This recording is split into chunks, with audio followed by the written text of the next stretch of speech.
yang mulia, anugerah-Mu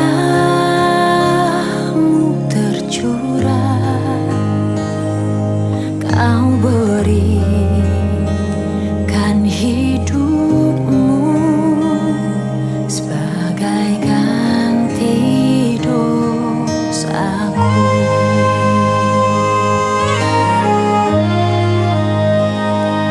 Lebih dari yang kukira, pengampunan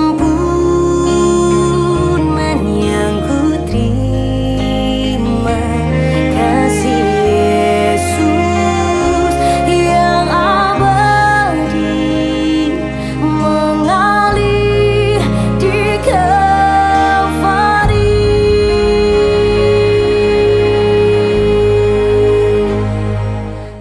Selamat pagi semuanya. Pagi ini kita mau memulai ibadah dengan ungkapan rasa syukur kita karena Tuhan Yesus sudah memberikan hidupnya dan Dia adalah satu-satunya juru selamat kita. Mari kita masuk dalam ibadah kita dan menyanyikan lagu Di Bilur-Mu.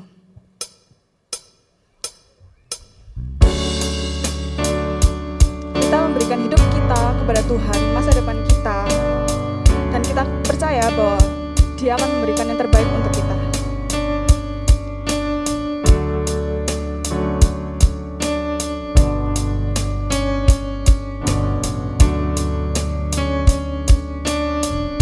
Inilah hidupku, inilah hidupku yang Kau berikan bagiku, masa depanku dalam tangan-Mu Tuhan, hanya yang terbaik yang ku terima dari-Mu. Syukur kepadamu Yesus juru selamatku semuanya, karena anugerah-Mu, bukan karena kuatku. Semuanya karena setia-Mu yang ku perlu ada di salib-Mu.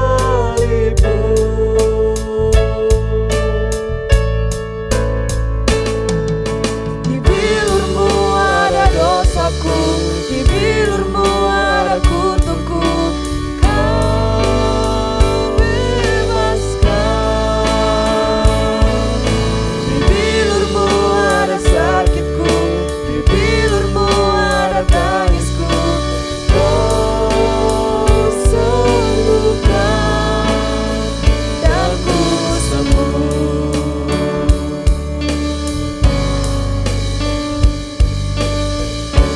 Hanya yang terbaik yang kita terima dari Tuhan.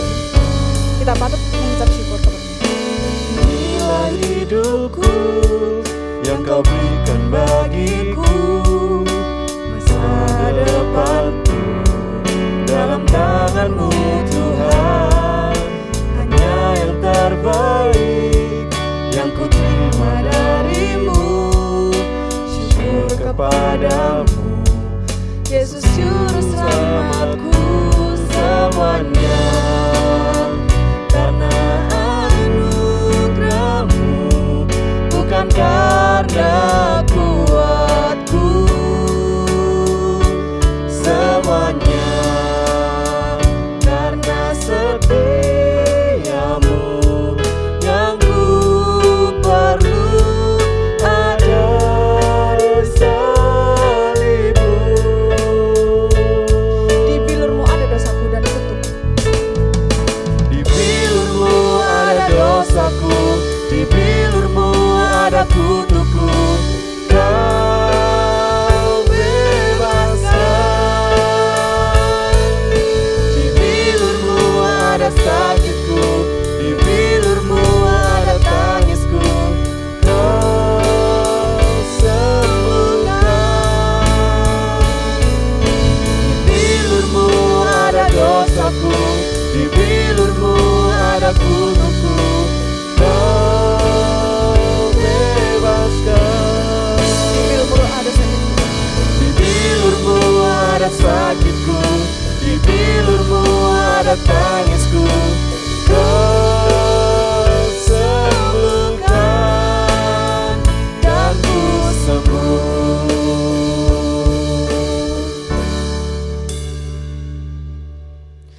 Dari lagu ini kita tahu bahwa di bilurnya Tuhan Yesus ada dosa kita, ada kutuk kita yang ia tanggung di atas kayu salib.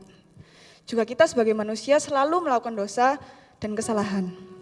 Mari kita merenungkan itu semua, mari kita merenungkan perbuatan kita, memohon ampun dan minta pertolongan Tuhan. Mari kita berdoa.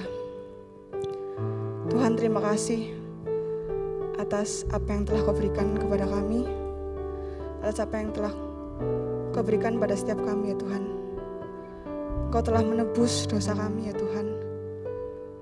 Dan ampuni kami, seringkali kami melakukan banyak sekali dosa dan kesalahan yang kami lakukan itu dengan sengaja maupun tidak sengaja. Bapak, ajar kami terus untuk taat dan hidup di dalam firman-Mu ya Tuhan. Tolong kami ya Tuhan untuk menjalani setiap kehidupan kami. Kami bersyukur kami memiliki Bapa yang sangat menyayangi kami. Yang kami memiliki satu-satunya juru selamat kami, yang kami yakin ada dalam diri Yesus Kristus. Terima kasih ya Tuhan Yesus, kami mau menyerahkan hidup kami seluruhnya ke dalam tangan-Mu. Di dalam nama Tuhan Yesus kami sudah berdoa dan mengucap syukur. Haleluya, amin. Sebagai umat yang telah mengaku dosa dan yang telah diampuni, terimalah berita anugerah yang terambil dari 2 Korintus 5 ayat 15. Demikian firman Tuhan, dan Kristus telah mati untuk semua orang, supaya mereka yang hidup tidak lagi hidup untuk dirinya sendiri, tetapi untuk Dia yang telah mati dan telah dibangkitkan untuk mereka. Amin. Dan petunjuk hidup baru yang terambil dari Ibrani 12 ayatnya yang kedua. Demikian firman Tuhan, marilah kita melakukannya dengan mata yang tertuju kepada Yesus, yang memimpin kita dalam iman, dan yang membawa iman kita itu kepada kesempurnaan, yang dengan mengabaikan kehinaan tekun memikul salib, ganti sukacita yang disediakan bagi Dia, yang sekarang duduk di sebelah kanan tahta Allah. Amin. Sebagai rasa syukur kita kepada Tuhan, mari karena Dia telah menebus dosa kita di atas kayu salib dan Dia bangkit, mari kita bersukacita karena kita menerima sukacita surga dari Tuhan. Terima sukacita surga. Sukacita tersebut merupakan kekuatan bagi kita. Dia ada di dalam hati kita. Terima sukacita surga, itulah kekuatan bagi jiwa. Ku dapat rasakan kasih-Nya di tengah badai yang bergelora. Terima sukacita surga. Terima sukacita surga, itulah kekuatan bagi jiwa. Ku dapat saksikan kuasa-Nya, taklukkan badai yang bergelora. Haleluya, Kau ada dalam hatiku, takkan patah semangatku, takkan hilang kekuatanku. Haleluya, ku mau bersorak bagimu, sukacita surga nyata penuhiku. Terima sukacita surga, itulah kekuatan bagi jiwa. Ku dapat saksikan kuasa-Nya.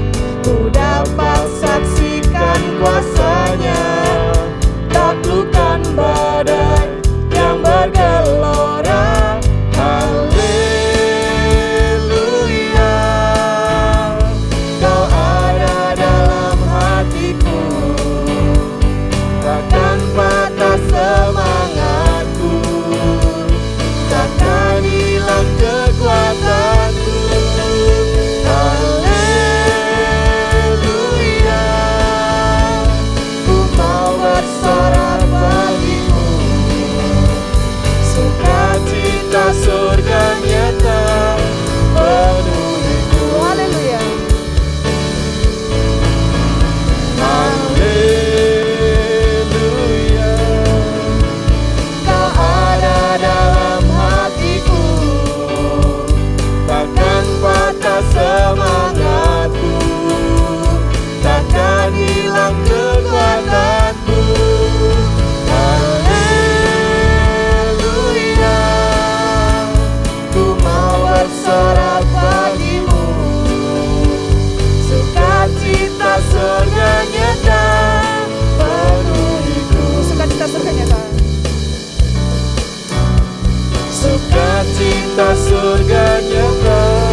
Tiba saatnya kita mendengarkan firman Tuhan.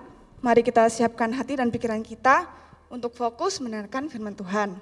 Sehingga firman ini dapat kita renungkan, terlebih kita menjadi pelaku firman Tuhan. Mari kita pujikan Aku Milikmu Yesus Tuhanku.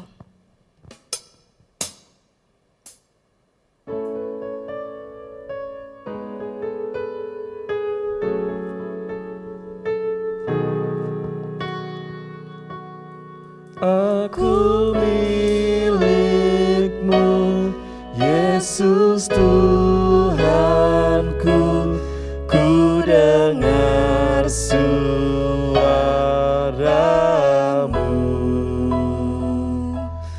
ku merindukan datang mendekat dan diraih olehmu. Raih daku dan dekatkanlah pada kaki salibmu. Raih daku, raih dan dekatkanlah ke sisimu, Tuhanku. Aku hamba-Mu, Kau sucikanlah oleh kasih kurnia, hingga jiwaku memegang teguh kehendak-Mu yang mulia. Raih daku dan dekatkanlah. Raih daku dan dekatkanlah pada kaki salibmu. Raih daku, raih dan dekatkanlah ke sisimu, Tuhanku. Sungguh indahnya walau sejenak. Sungguh indahnya walau sejenak besertamu, Allahku. Dalam doaku sungguh akrabnya bersekutu denganmu. Raih daku dan dekatkanlah pada kaki salibmu. Raih daku, raih dan dekatkanlah ke sisimu, Tuhanku.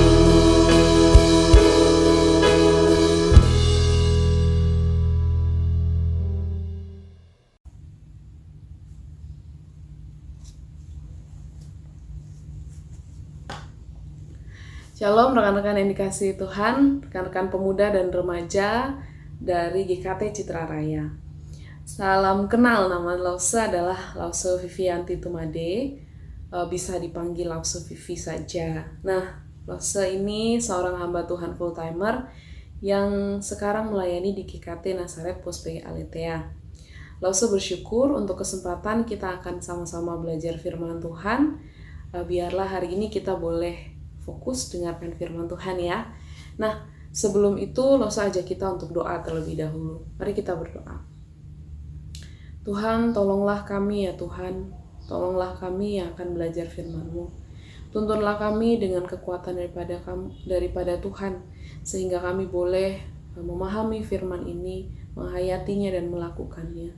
Tuhan juga tolong hamba yang akan menyampaikan, kiranya dengan kekuatan, kasih karunia daripada Tuhan saja firman ini disampaikan. Terima kasih Tuhan Yesus, kami menyerahkan waktu pembelajaran firman Tuhan ini ke dalam tangan-Mu. Di dalam nama Tuhan Yesus kami berdoa. Amin. Teman-teman dikasih Tuhan, Lause ajak kita untuk membaca firman Tuhan dari Matius pasal 20. Kita buka Injil Matius pasal 20 ayat 17 sampai 19. Matius 20 ayat 17 sampai 19.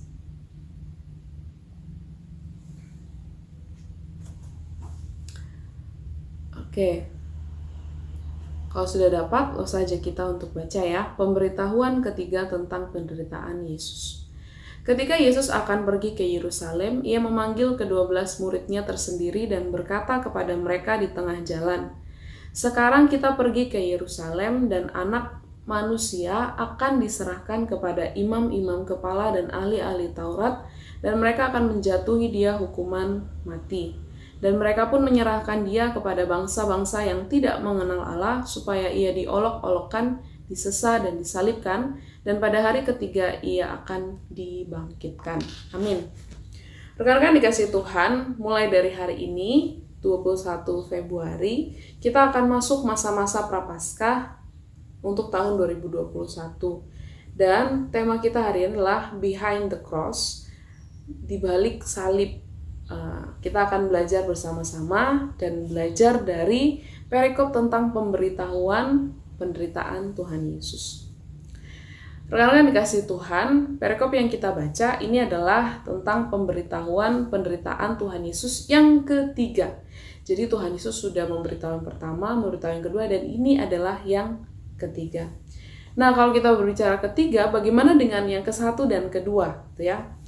Pemberitahuan yang pertama atau pemberitahuan yang ke-1 itu ditulis di dalam Injil Matius pasal 16 ayat 21 sampai 23. Ayat 21 sampai 23 Matius 16. Di situ ketika Tuhan Yesus berkata pada murid-muridnya bahwa Anak Manusia akan diserahkan kepada para imam-imam, kepala, ahli Taurat, dan dia akan mati lalu bangkit, gitu ya. Tuhan Yesus katakan seperti itu.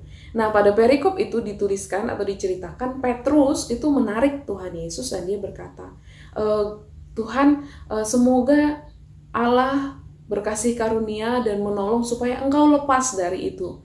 Gitu ya. Lalu Tuhan Yesus bilang apa? Tuhan Yesus bilang sama Petrus, engkau ini bukannya memikirkan apa yang dipikirkan Allah, tetapi pikiran kamu ini adalah pikirannya manusia, gitu ya. Kemudian mereka melanjutkan perjalanan pelayanan sampai kemudian mereka di suatu tempat dan Tuhan Yesus memberitahukan kembali tentang penderitaan yang akan ia alami, yaitu di dalam Matius pasal 17 ayat 22 sampai 23. Pasal 17 ayat 22 sampai 23.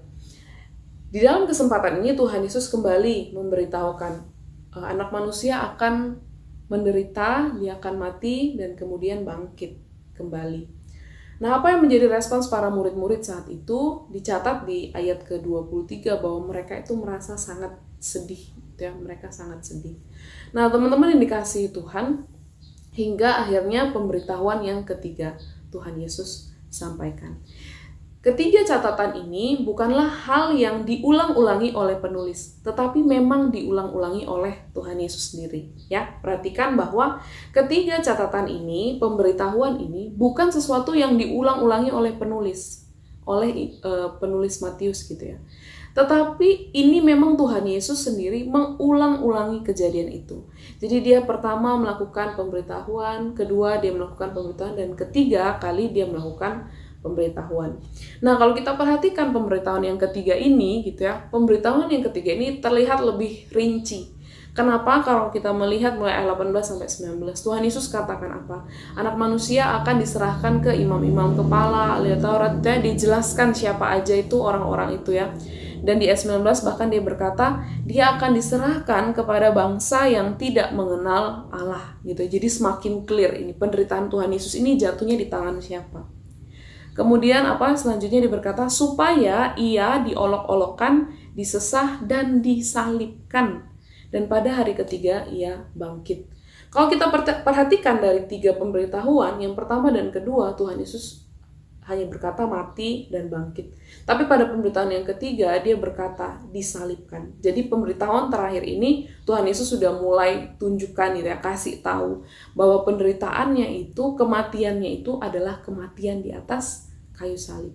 Nah, teman-teman dikasih Tuhan, kematian di atas kayu salib adalah sesuatu yang sangat memalukan, sesuatu yang sangat terkutuk bagi orang-orang pada masa itu.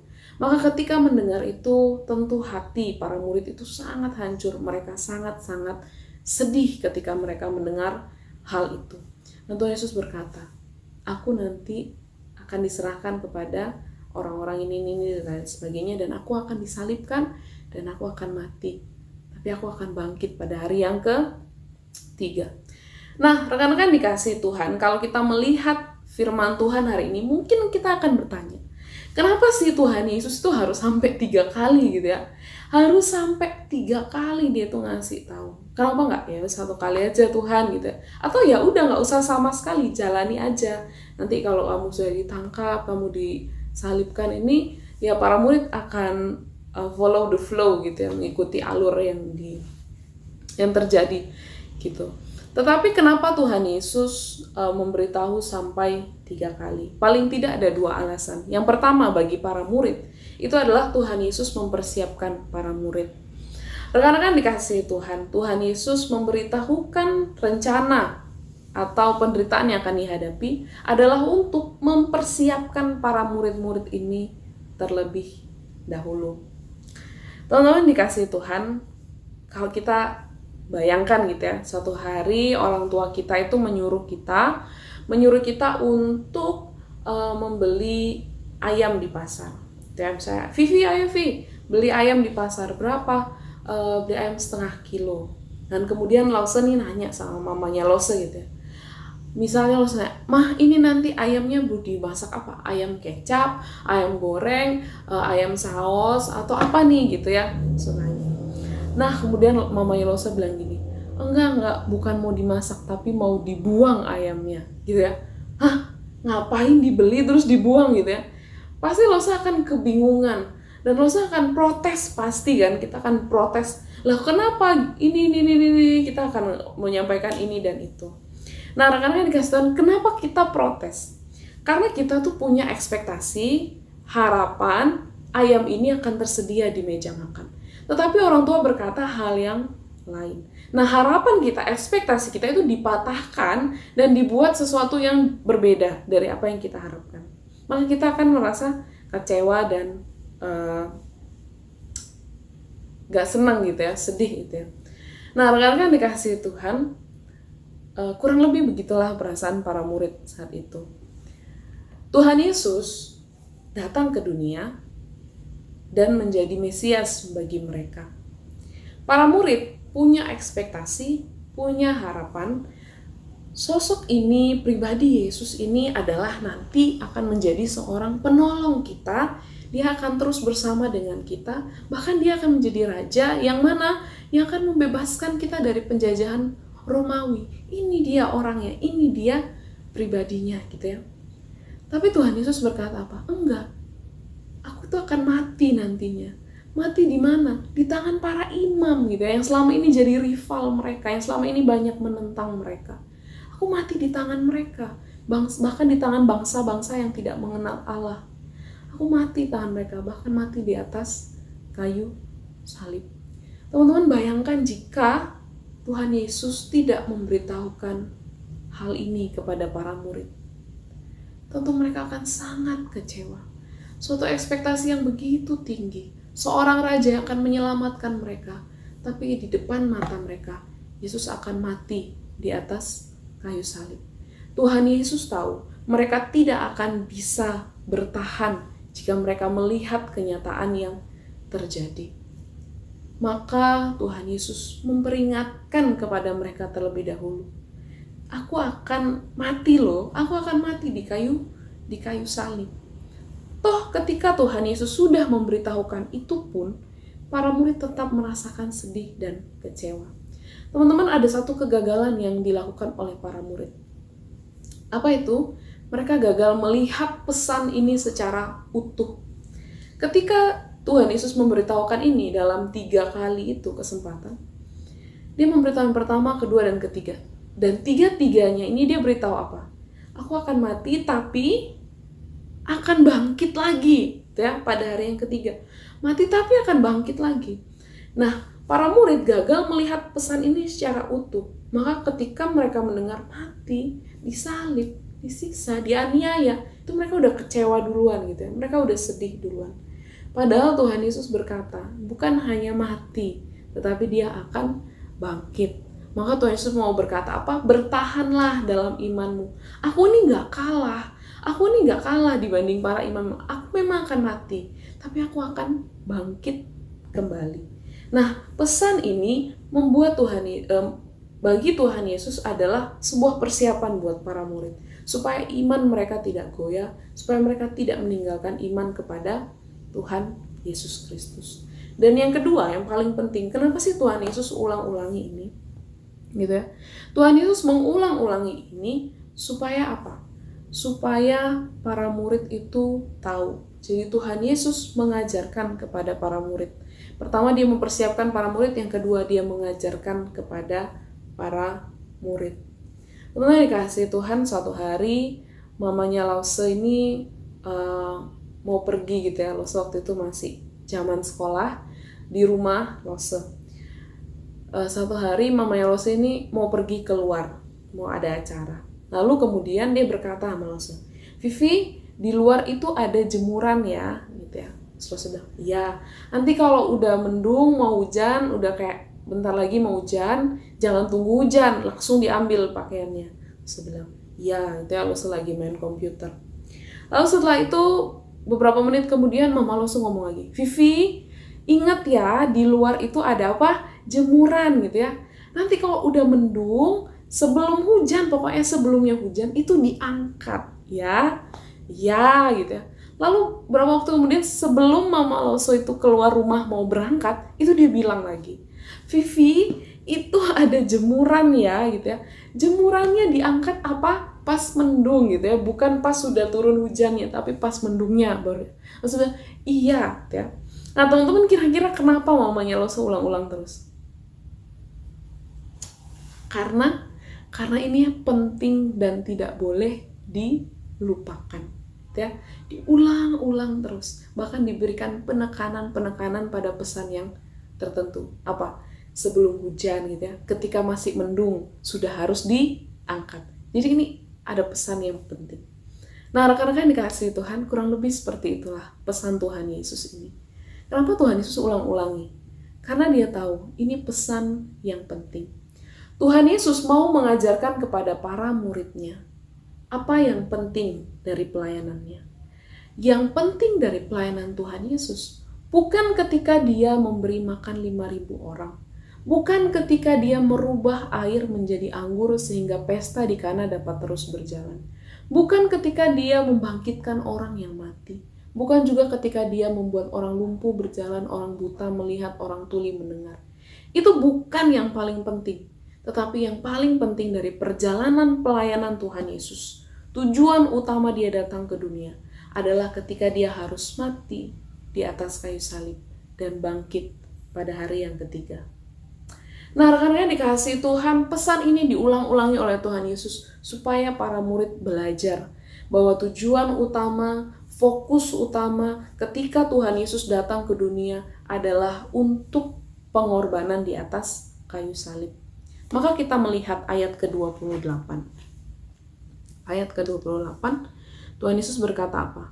Sama seperti anak manusia datang bukan untuk dilayani, melainkan untuk melayani dan untuk memberikan nyawanya menjadi tebusan bagi banyak orang. Tuhan Yesus pada perikop ini, pada bagian ini, dia mengajarkan para murid, kalau kamu mau jadi pemimpin, kamu harus menjadi hamba gitu ya. Kalau kamu jadi terkemuka, kamu harus menjadi seorang pelayan.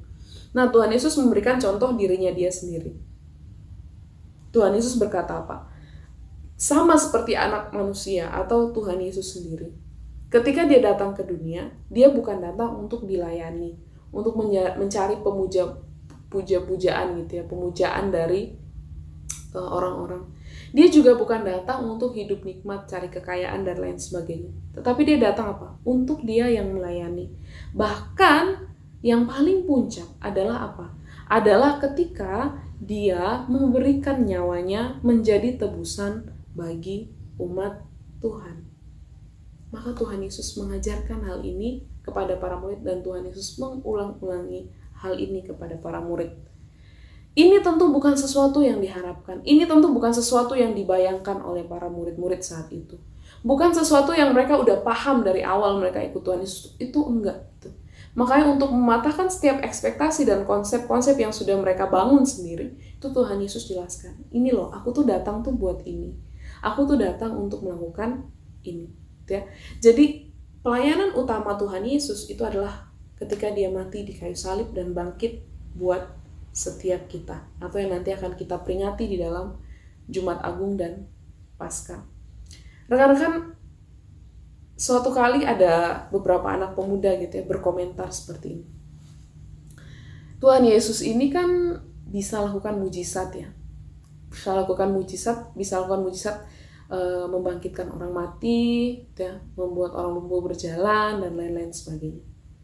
Lalu anak muda ini berkata, tapi di dunia ini banyak orang bisa lakukan itu secara supranatural ya, bukan tenaga medis. Misalnya orang yang mati, bangkit, ada dukun yang bisa melakukan hal itu. Atau orang yang lumpuh dari lahir bertahun-tahun, berpuluh-puluh tahun, tiba-tiba dia bisa jalan gitu.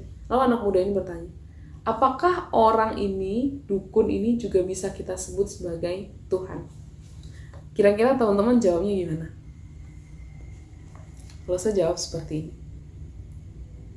Kita mentuhankan Yesus itu bukan karena dia membangkitkan orang mati. Bukan juga karena dia membuat orang lumpuh berjalan. Itu menunjukkan dia berkuasa. Iya, benar. Tetapi yang harus menjadi alasan utama kita mentuhankan Yesus adalah pengorbanan dia di atas kayu salib. Ketika dia mati buat kita dan ketika dia bangkit buat kita. Kenapa? Karena Tuhan Yesus sendiri tahu tujuan utama dia di dalam pelayanan di bumi ketika dia datang ke dunia ini adalah itu, salib dan pengorbanan di sana. Maka alasan kita percaya pada Tuhan adalah pengorbanan dia di atas kayu salib. Rekan-rekan yang dikasihi Tuhan, Tuhan Yesus tahu apa tujuan utama dia. Ketika dia lahir menjadi seorang bayi, lahir di kandang di Bethlehem. Ketika dia mulai usia 12 tahun, ketika dia mulai beranjak dewasa, sampai dia usia 30 tahun.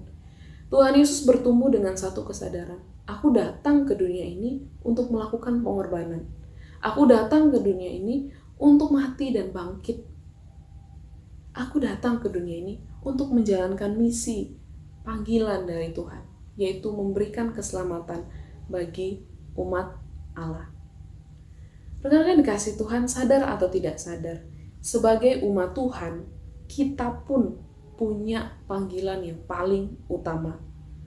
Sebagai orang-orang percaya, panggilan utama kita adalah memuliakan Tuhan dalam hidup kita.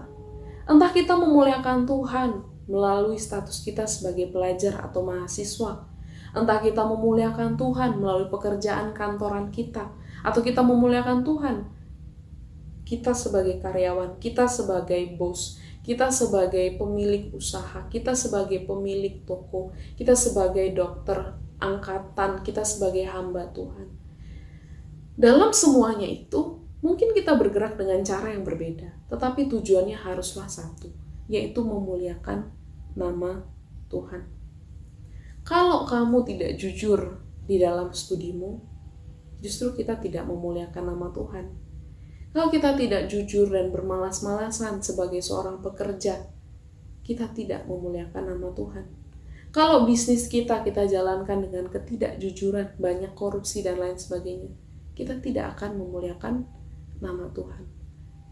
Kita harus menjadi sama seperti Tuhan Yesus, yang tahu fokus utama kita itu apa, sehingga dalam pergerakan kita akan menuju titik itu, memuliakan nama Tuhan. Maka di sini kita melihat pada bagian ini, Tuhan Yesus terus mengulang-ulangi hal ini. Kenapa? Karena dia tahu ini hal yang penting dan harus diketahui oleh para murid dan kita juga hari ini. Biarlah kita belajar dari Tuhan Yesus yang mengetahui fokus utama dari pelayanannya. Kalau kita tahu fokus kita adalah memuliakan Tuhan, maka itu akan menolong kita bergerak untuk terus memuliakan Tuhan. Kita tahu bagaimana memilih apakah A atau B, apakah memuliakan Tuhan atau tidak memuliakan Tuhan. Apakah tindakan saya, apakah pekerjaan saya, apakah apa yang saya lakukan, apakah studi saya ini memuliakan Tuhan atau tidak. Maka kita harus tahu fokus kita.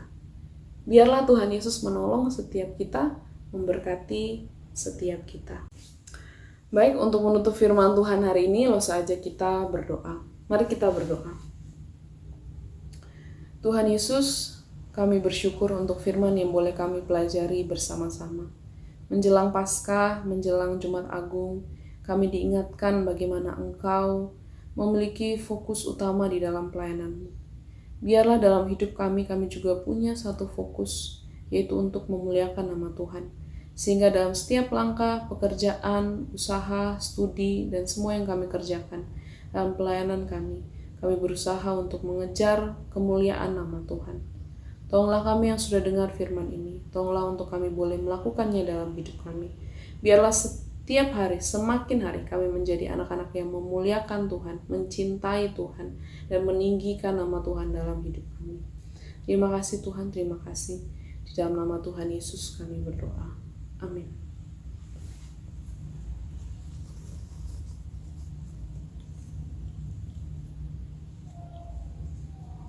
Tuhan Yesus kiranya memberkati kita sekalian.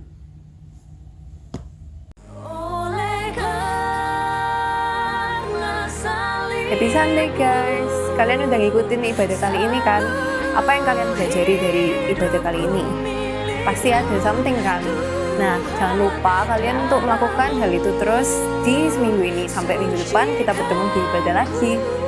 Oh ya guys, jangan lupa untuk mengucap syukur pada Tuhan dan menyalurkannya lewat memberikan persembahan di bawah ini. Jangan lupa kalian harus jaga kesehatan dan juga ikuti protokol dari pemerintah. See you again. Lebih dari yang kukira, pengampunan yang ku terima, kasih Yesus yang abadi mengalir di Kalvari.